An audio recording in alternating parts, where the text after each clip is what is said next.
ह्या वर्सा गोंयांत record break पावस पडला।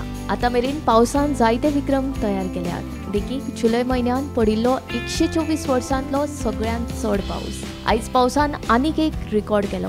गोंयांतल्या सिजनांतलो सरासरी एकूण पावस फकत 2 म्हयन्यांत पुराय जाला। आयज 3289.5 मिलीमीटर सरासरी पावस नोंद जाला, जो पुराय सिजनांतल्या पावसा परस चड आसा। गोंयांत सरासरी मान्सूनाच्या 4 म्हयन्यांत 3277 मिलीमीटर इतलो पावस पडटा, पूण अंदू इतलो पावस ह्या वर्सा 2 म्हयन्यांत पडलो।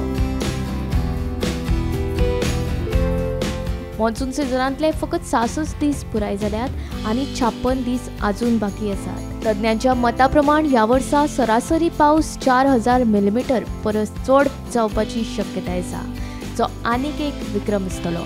मजेशीर गजाल म्हळ्यार अंदू वाळपय आनी सांगे वाठारांत 4000 मिलीमीटर परस चड पावस पडला। गोमंतक टीव्ही खातीर सिनियर जर्नलिस्ट नीरज नाईक।